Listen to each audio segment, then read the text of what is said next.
All right, so I was born on the south side of Chicago, a gang-infested wasteland. You know, as I was growing up, man, it was like I would come home, like trying to come home from school, I'd have to run from, not like, yeah, run, man, from like gang members and cops. Like y'all probably, a lot of y'all see cops and be like, oh shit, thank God the cops are here. I seen cops the same way y'all see like motherfucking gang members, you know, like, but I'm running from both because I'm like, cops would harass us. Like we wouldn't even be doing shit, but I guess, you know, just the neighborhood, that's how it is. Everybody, the cops fuck with everyone. I remember like just walking home, man, the cops would throw us against cars and like pat us down and shit, you know, like, anyway. And then I get sent to motherfucking military school, right? Because I get in some more trouble in high school and I get sent to military school. Now I go from the south side, being in all black neighborhood, to being like I was the only black guy in my graduating class in military school. I was in some side of scholarship, affirmative action type shit. You know, you need more black kids there, and I was the one they got. And that came with its own set of challenges, right? Just being the only black guy. I used to get in a lot of fights there, so then I started lifting weights. Not for looks, I started lifting weights because I wanted to get better at violence, right? So, but I was a skinny kid, man, and I had a hard time putting on any kind of muscle. Like really hard time. And I don't think I started getting bigger really until a few years ago, honestly.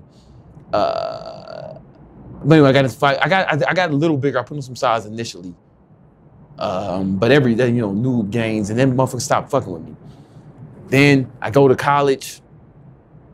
I get good enough grades to get accepted to a college. Then I get out. Then I start. Then promptly after college, my dad decides it's a good time to shoot himself in the head. And now I have to fucking take care of everyone in the family and like my mom and I'm working 2 jobs, 14 hours a day, like 6 days a week. You know, I'm leaving a lot out, but this is the meat of the story, right? Like 14 hours, like, and I finally, the whole time I'm trying to work out too and stay fit, you know, and I finally get to the point where I get my own business up, and then I quit one job. I still got another job while I'm still building my business. And then I get to the point where I can work on business full time. And all this time I've been lifting weights, still lifting like, I don't know, working out 5 days a week, 6 days, working out 6 days a week, not always lifting, but definitely some type of working out 6 days a week for 16 years. I had to go through all this to build a business, you know, working 14 hours a day, 2 jobs, 6 days a week. And then motherfuckers still got the nerve to say I'm lucky. After all this, I hear, yo, you luck, man, you just lucky. You just lucky. Or like, it's like, I read a quote, man, Tim Grover said, you know, once you reduce your competition to saying you're lucky, that's how you know you're doing something right. Right? There's nothing in that story lucky. There's nothing about that shit that's luck. All that shit is fucking bad luck, if you ask me. You know what I'm saying? But it's work, man. Work ethic. It's all work. People say oh man, he's just in good shape because he's got good genetics. If that were true, man, I don't know. I think 16 years of working out, I think I'd be in better shape than I am now. You know, 16 years.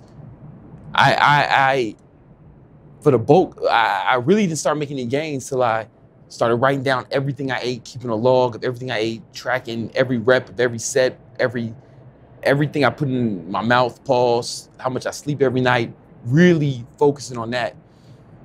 Does somebody with great genetics have to do all that shit to make gains? I didn't make gains until I started doing that. Does someone who's just amazing, who's just lucky, is that what they need to do? Right? Motherfuckers want to, you know why people say you're lucky? Someone's calling you lucky. It's because they're trying to exonerate themselves from the responsibility to accomplish their goals, their own responsibility. They're trying to make themselves feel better about their inadequacies. If you're lucky or if you cheated, right? That's another thing to say. Oh, he must be on steroids.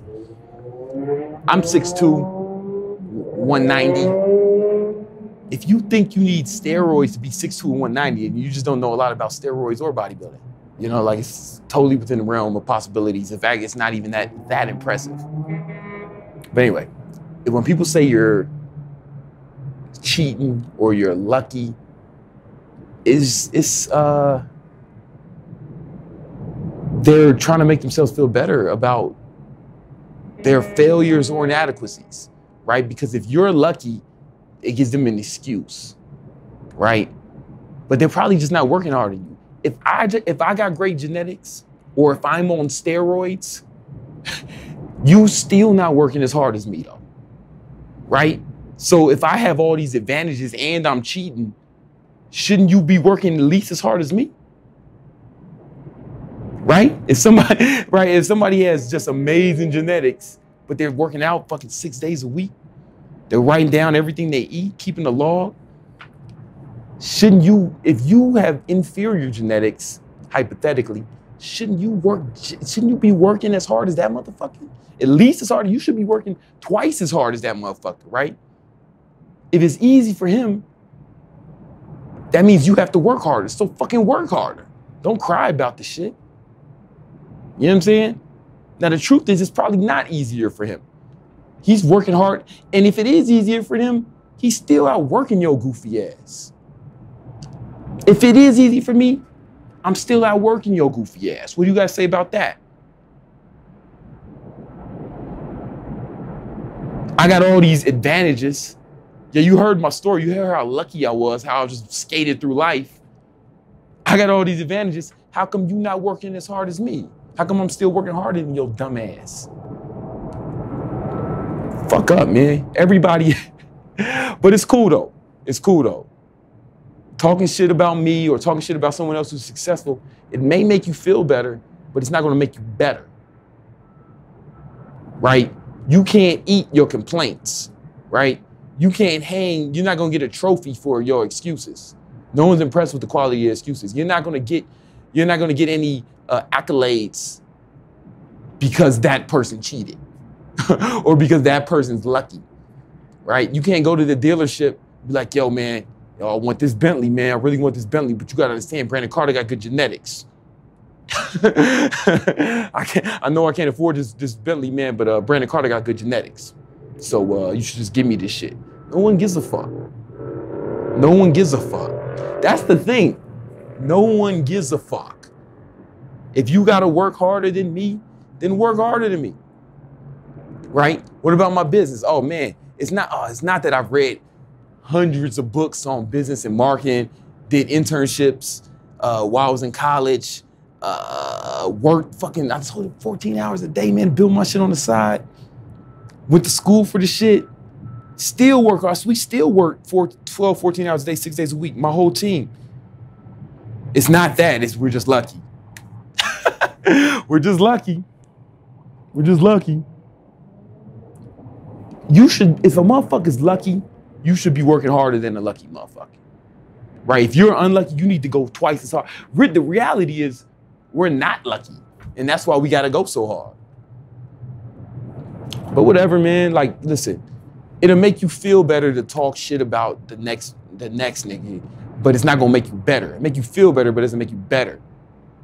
It's like cocaine. Cocaine feels great, but it doesn't make you great. In fact, it makes you worse.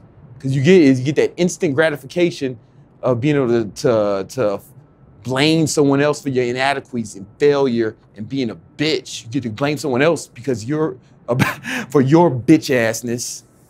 And that may make you feel better in the moment, but it doesn't make you better in the moment. And it won't make you better in the future. So you really got two choices. You're either gonna go for yours, regardless of what advantages or how lucky another motherfucker is. Or you can sit back and complain, sit on the sidelines, you know? But they don't give trophies to the motherfuckers on the sidelines. You don't get trophies for, they don't, They don't give critics awards. They don't build statues for critics. They don't build statues for critics. You know? Stephen King, think about anybody who's the best. Who's the best? Best author of our generation. Or one of the number one. Think who's at the top? Stephen King. Stephen King writes 4 hours a day, and he's been doing that for 14 years. If he's just lucky, why does he have to work that hard? Kobe Bryant, he's one of the greatest, man. Shoots over 1,000 shots a day.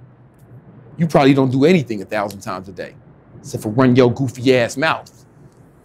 Motherfucking Jordan was always the first person to the arena and stayed later than everyone to practice and for games. If he was just lucky, why'd he have to work that hard? I don't know.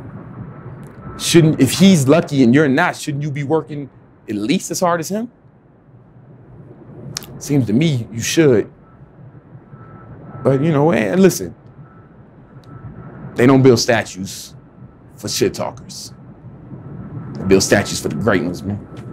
Greatness comes from work. Oh, what's up? What time is it? 9:40. All right.